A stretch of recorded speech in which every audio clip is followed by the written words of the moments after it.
ada pemeriksaan terkait cyber, forensik digital. Kita baru dapat sebagian dan kita juga masih menunggu. Ya mudah-mudahan besok juga bisa sekaligus.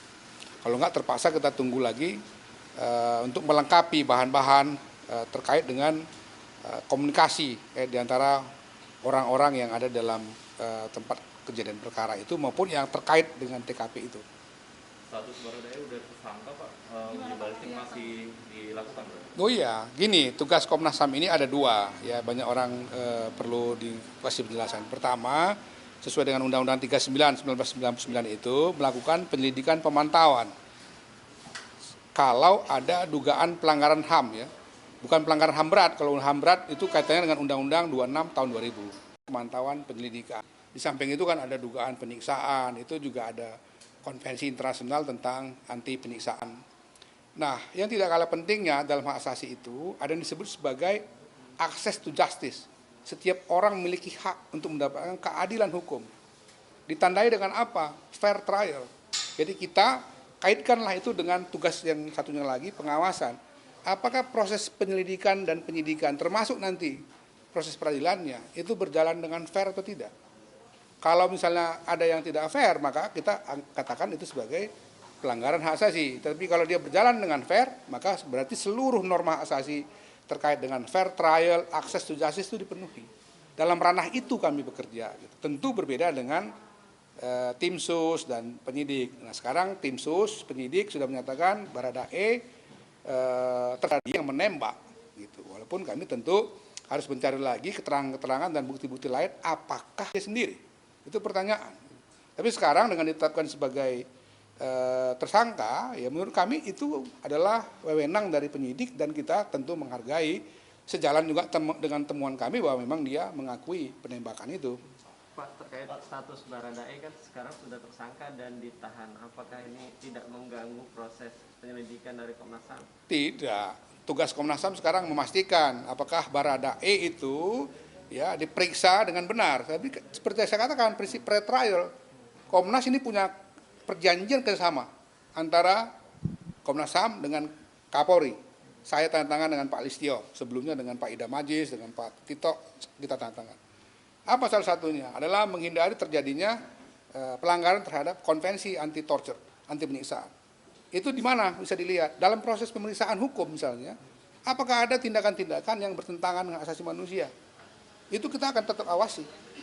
Kalau dia berjalan dengan fair, maka kita mengatakan proses hukum terhadap saudara Baradae ini berarti sesuai dengan standar hak asasi manusia. Tapi manakala nanti ternyata kita mendapatkan informasi, bagaimana cara kami? Kami punya akses untuk bicara. Saya kan sudah bersepakat dengan Wakapolri waktu beliau kemari, saya minta komitmen bersama untuk aksesibilitas Komnas HAM.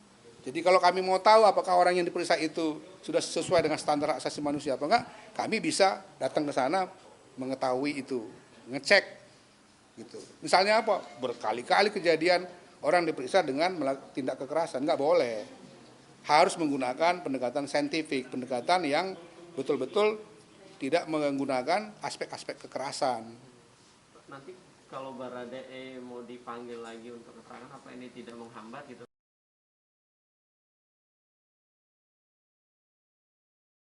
Jangan khawatir lah, tiap hari kita juga berhubungan dengan tim sus. Kan kadang-kadang misalnya kita WA, telepon-telepon, termasuk dengan pihak Pak Mahfud, mewakili istana. Itu rutin kita. Kenapa kok Pak Mahfud? Kaitan dengan pengawasan. Kalau ada hal-hal yang kami lihat ini kurang benar di sini kan dalam prosesnya, kan kita bisa minta Pak Mahfud sebagai atasan langsung dari mereka mewakili Presiden. Tahu kami ada koordinasi yang rutin antara Pak Presiden dengan Pak Mahfud. Pak Mahfud kontak kita. Orang nanya lagi, kenapa kok Komnas berhubungan dengan Pak Mahfud? Loh itu kan mitra kerja sesama lembaga negara.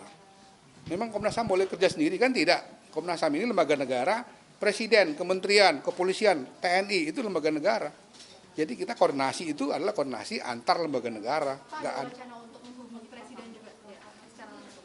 Pak Presiden kan punya kesibukan banyak, Dik. Jadi cukup dengan Pak Mahfud sementara ini. Tapi kalau nanti di akhir mungkin saja. Dulu kalau ingat kasus KM50 kan akhirnya kami bertemu Presiden. Tapi untuk kasus Wadas misalnya kami bertemu dengan Pak Mahfud. Kasusnya mana lagi? Langkat dengan Pak Mahfud misalnya. Tapi Pak Mahfud itu kan mewakili pemerintah. Nggak mungkin Pak Mahfud membuat kebijakan tanpa ya endorsement dari presidennya atau tidak melapor presiden, nggak mungkin. Gitu. Verdi Sambo tadi mengatakan tadi sudah datang ke Barreskrim, tadi mengatakan sudah diperiksa dan memberi statement 4 kali setidaknya. Apakah juga memberikan statement dan pernyataan ke Komnas HAM? Siapa? Verdi Sambo. Belum, kan kami katakan kami belum periksa Verdi Sambo. Tapi jangan dikontrak di konfrontir. Kok penyidik punya cara sendiri. Komnas HAM punya cara sendiri dengan ranahnya yang berbeda. Mereka penyidikan dalam rangka ya menentukan seseorang tersangka atau tidak misalnya. Komnas kan tidak menentukan apakah ada pelanggaran hak asasi apa tidak.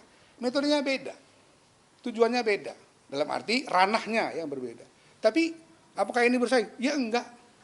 Buktinya datang kemari kan Pak Wakapolri, Pak Irwasum sebagai ketua tim sus. Coba lihat itu. Siapa lagi yang datang sini? Kabak Intelkam, Pak Andi Rian datang kemari. Kadipnya berkali-kali kemari. Tapi ada rencana nggak Pak manggil Pak Sambo nanti Pak? Pasti. Caranya seperti apa? Ya nanti kita lihat perkembangan terakhir ini. Kayak sekarang misalnya Baradae. Kan tentu kami kalau misalnya ingin mendengarkan keterangan dia lagi, kami yang ke sana kan gitu. Karena dia katanya akan ditahan. Kan nggak mungkin tahanan kita bawa kemari. Kapannya belum Pak? Sabar aja. Maka saya katakan metodenya beda. Ya kan? Wewenangnya beda. Komnas HAM itu hanya pada tahap melakukan penyelidikan dan bukan pro justisia. Beda kalau Undang-Undang 26, pro justisia. Makanya saya ribut soal TKP misalnya. Misalnya ya saya bilang, ini kenapa CCTV-nya tidak bekerja, tidak berfungsi? Apakah karena disambar petir atau katanya karena memang sudah lama tidak berfungsi? Kan dua keterangan berbeda. Komnas HAM ini tidak punya wewenang menyita itu. Tapi kami punya wewenang untuk bertanya. Coba jelaskan apa sesungguhnya yang terjadi. Kalau nggak dijelaskan dengan baik, saya akan lapor kepada Pak Menko. Pak Menko, mereka nggak mau jelaskan. Padahal kami penting mendapatkan informasi itu. Kita semua ini penting untuk mendapatkan informasi itu untuk mengetahui duduk soalnya. Kalau seandainya ya kita berandai-andai, oh ternyata memang ya ini sudah rusak sejak lama, maka kita langkah cara kita adalah mencari sumber-sumber data informasi yang lain melalui HP, melalui ini dan macam-macam. Tapi kalau ternyata ada kesengajaan, itu kan masalah gitu. Berarti ada kemungkinan tersangka lain ya Pak ya? Lah kan polisi sendiri sudah bilang bahwa ini belum tahap akhir, masih tahap awal. Jadi penyidik aja sudah mengatakan begitu. Tugas Komnas HAM mengikuti apa kata penyidik, memastikan ya akses to justice dan fair trial-nya berjalan dengan baik. Gitu. Sehingga orang yang bersalah memang dihukum, orang yang kemudian tidak bersalah tidak dihukum. Gitu. Pak, soal mendatangi istri Verdi Sambo ini gimana Pak kelanjutannya? Apakah memang beliau masih trauma hingga akhirnya masih belum? Siapa? Gini ya, saya jelaskan ya. Di dalam konsep hak asasi manusia, standar internasional, sekarang sudah diakomodasi dalam undang-undang yang baru, undang-undang TPKS. Seseorang yang menyatakan dirinya, bahkan mengadukan kepada aparat penegak hukum, dia mengalami kekerasan seksual, pelecehan seksual. Terlepas kamu percaya atau tidak percaya, maka dia harus ditempatkan sebagai korban. Jangan berpikir sebaliknya, belum tentu korban, tidak bisa begitu. Ini konsep asasi. Karena itu kita hormati beliau itu sebagai diasumsikan korban, ya. Nanti kita lihat apakah dia korban atau tidak itu nanti. Tapi asumsikan dulu sebagai korban. Karena itu kami menghormati dua hal. Pertama, dia menempuh prosedur LPSK, perlindungan saksi korban kan. Ya tentu ada mekanisme tersendiri untuk itu, menemui dia. Yang kedua, dia mendapatkan pertolongan psikologis dari psikolog.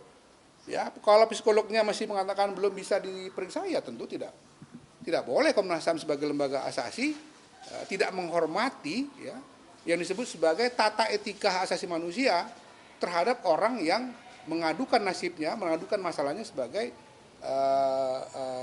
mengalami kekerasan seksual. Orang mau percaya nggak percaya itu nanti, tapi perlakukan dulu. Itu bedanya dengan dugaan-dugaan tindak pidana yang lain. Dugaan tindak pidana kekerasan seksual itu berbeda diperlakukan dan sekarang sudah menjadi bagian hukum nasional kita. Nanti jual soal saksi gitu. Kalau peristiwa lain mungkin 2 saksi, barang bukti. Kekerasan seksual tidak begitu, beda. Itu penghormatan terhadap terutama hak asasi kaum perempuan. Gitu. Itu makanya kita menghormati. Termasuk ada saudara kita nanti Komnas Perempuan, ya kalau soal itu tentu kita juga harus dorong mereka ada di depan. Ya. Jangan kita kerjakan semua, sementara ada ranah-ranah lain yang itu menjadi domain dari lembaga lain. Gitu aja koordinasi itu, lembaga negara ini harus koordinasi satu sama lain, bukan saling berkompetisi, enggak.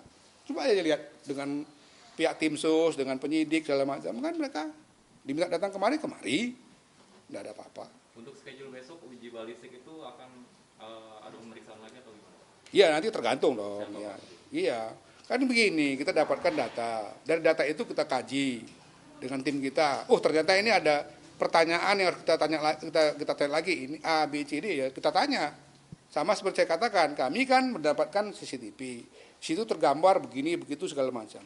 Tapi ketika ditanya, mana CCTV di TKP? Nggak ada. Kan muncul pertanyaan, kenapa CCTV nggak ada? Siapa yang bertanggung jawab memastikan CCTV ini tidak ada, tidak berfungsi itu, dan kenapa itu? Itu. Di awal nggak muncul pertanyaan itu, tapi belakangan muncul setelah dapat informasi. Artinya pemeriksaan dengan tim cyber juga akan berlangsung besok ya Pak? Kita harap begitu ya.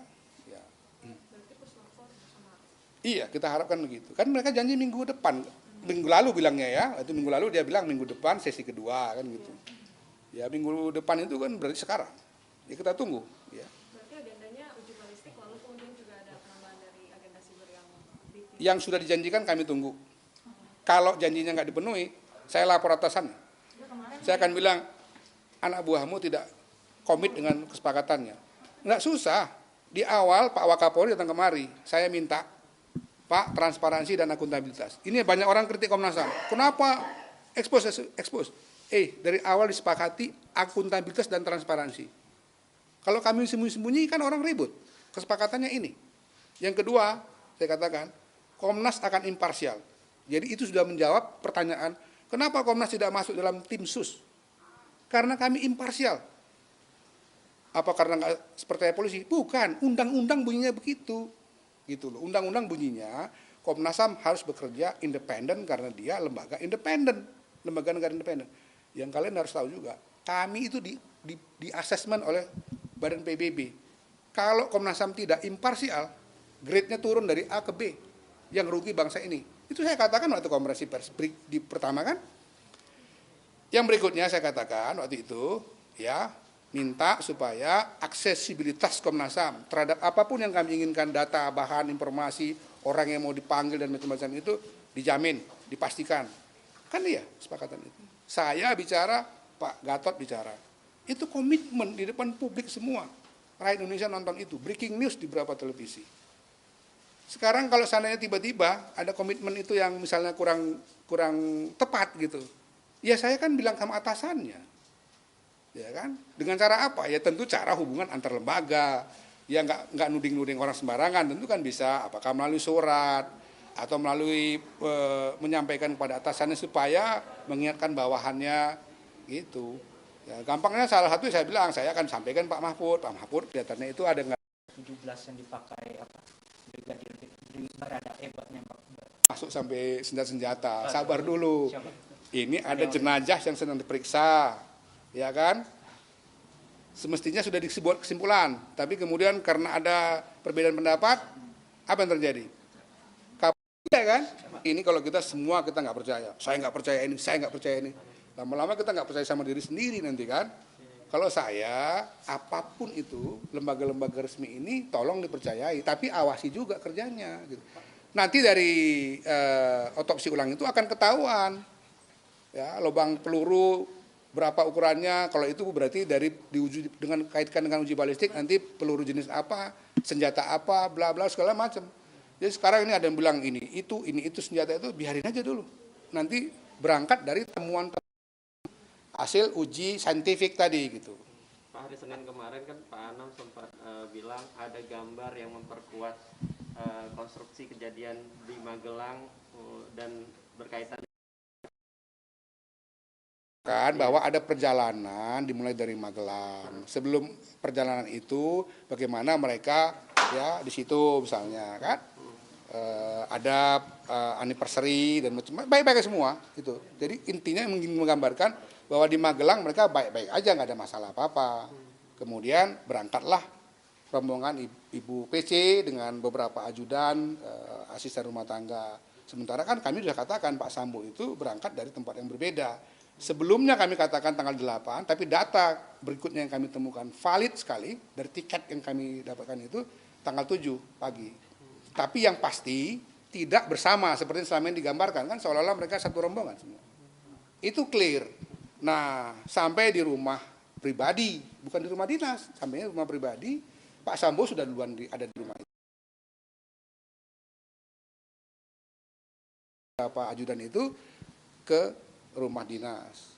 Dan lebih gitu, Pak Sambo juga keluar. Terjadilah peristiwa itu.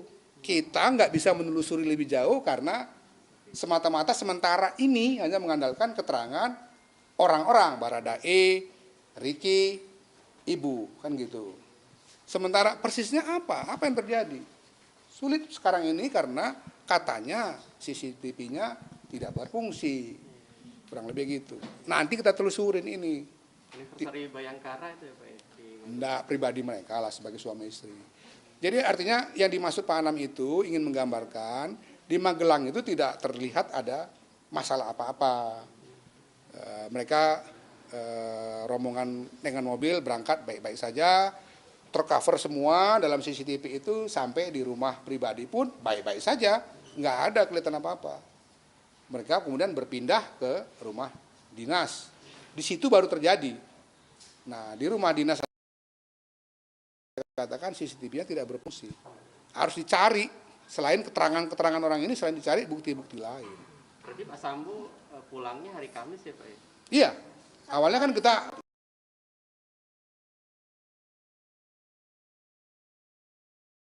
dapat bukti yang lebih terbaru, ya bukti terbaru itu menunjukkan pulang 1 hari sebelumnya. Ada ajudannya.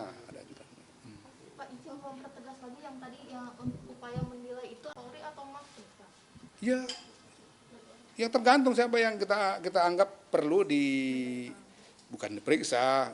Atasan ke bawahan itu kan biasa, supervisi, ada review, misalnya kalau kamu bawahan saya dilapor itu sudah saya minta dikerjakan tapi belum.